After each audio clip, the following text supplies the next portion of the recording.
my last section is mostly a spiel. It's very quick, so don't worry.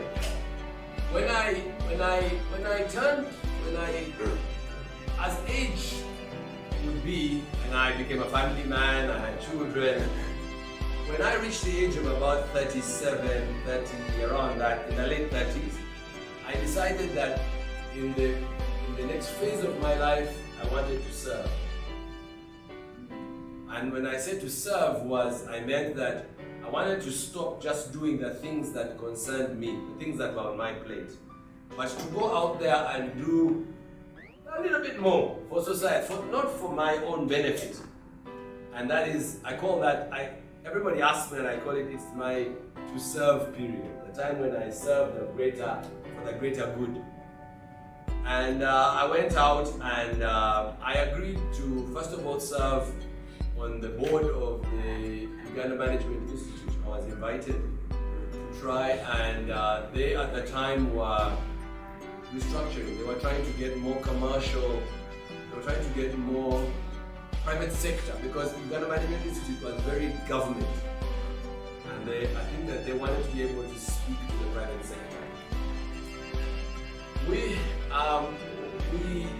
did what we could to try our best. I think now the training has been adjusted to be able to serve the greater public.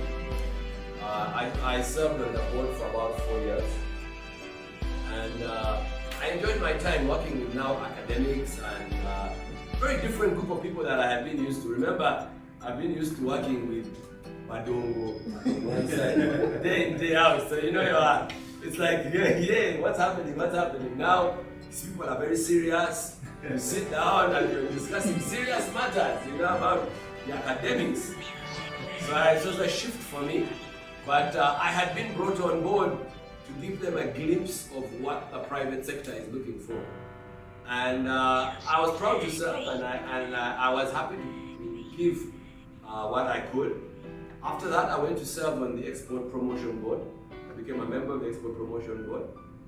And largely, we were trying to promote exports. Off the record, unfortunately, the Export Promotion Board was involved in a transition at the time. So we wasted a lot of time in leadership transitional issues. And it was also another lesson to me that leadership transitions, in especially government institutions or what they call MDIs, can be quite sticky and waste a lot of time, because there's discussions, then they refer to somebody, then they refer to the minister, then they refer to somebody else. You guys know this story.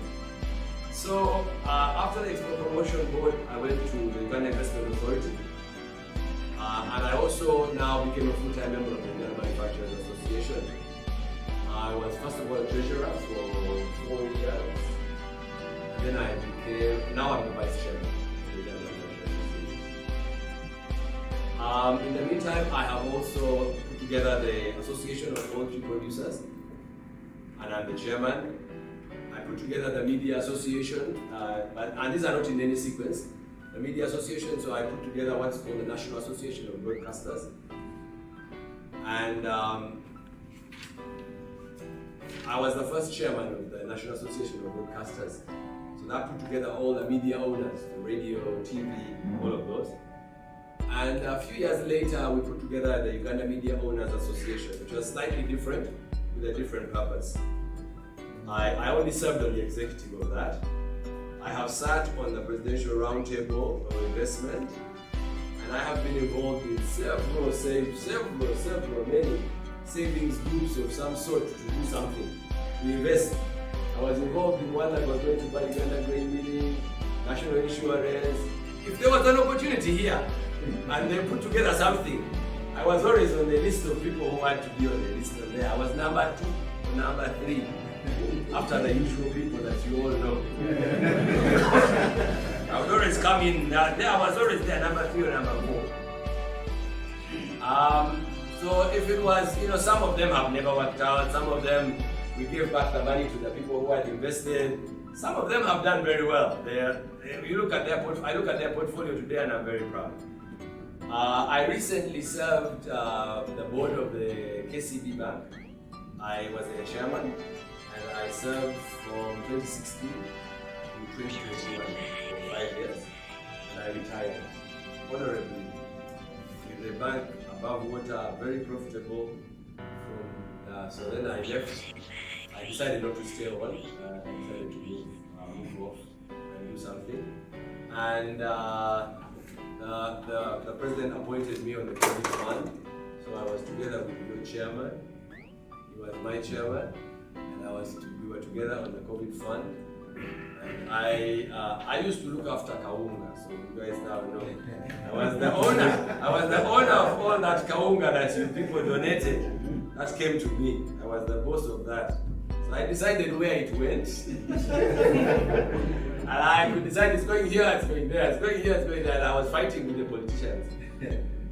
But I think the point I'm trying to make is that one of the things that I have chosen to be, I like to put together people. I like to bring together people. I enjoy that. I like to make sure that my industry, wherever I operate, is cohesive. We have a table, we sit down, we compete, but we talk. We have issues that are far beyond us that really we need to sit down and discuss. So I think I have spent time, a lot of my time, my life, invested in trying to bring people together in the sectors that I have played in. In the club sector, I also brought together me and Charlie and all of us. We used to sit down and talk. I never allowed us to fight bare knuckle. So I said, no, none of that. Bare knuckle is not necessary. It is something some people can do, not everybody can do. It is something I would like those who have the personality to do, to indulge in. It is very fulfilling. It is very satisfying.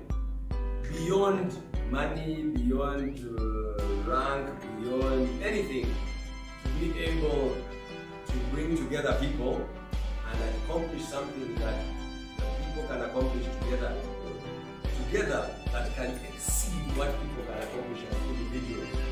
That's a very fulfilling task, a fulfilling thing to do, something that I would like to leave a seed. Maybe one person, 2 people can take it on. I think you will find a lot of joy in your life. I'm going to open up to Q&A. I have one more slide. I'm always asked, what am I reading? What did I read? What did I like? And I'm just going to run through it really quickly so you understand why I have chosen what I have chosen. I read so much, but I have chosen specific books to try and answer some of the questions that were raised when the discussion was being raised. Who's the owner of the laptop? Yeah, you can share the email. You can share the slide. So don't need to write. But I'm gonna run through these. I'm gonna run through these and what their purpose is, and you choose the one you like. I don't think everybody can read everything. You're gonna choose what you like. The Founder's Dilemma, Noah Wasserman, is a very good book if you want to start a business. You read it from beginning to end. It takes you through every single possible choice that you're going to face. I never met a more thorough breakdown of raising money, capital, choosing this, choosing the other, all the choices you face, than the Founder's Dilemma. Very interesting. And to be honest, I didn't know about it until a lot later. I must have been like in business number 12 when I read this book. Number 2, this book Odyssey by John Scully. It's an interesting book, and this book is only to teach you about context. John Scully was hired by Steve Jobs to run Apple. And John arranged promptly to kick out Steve. And this story, Odyssey, is about that kick out. And the context when that book was written, John was on top. He was the man. And when you read this book today, And you know the story today. It's very interesting how context is very important. Do not read anything or do not learn anything without understanding the context. The context is everything. All of us aspire to be like Phil. That you build this brand and nobody knows you. But when you read the book, you understand why he is the way he is. When I read the book, I still think that Phil is got a very big ego, but his writer was able to manage his ego. But I leave that to you, maybe to come back to me one day and tell me, did I get it right or wrong? Four Seasons is a door shop. Isadore Sharp is the founder of the Four Seasons Hotel. To be honest with you,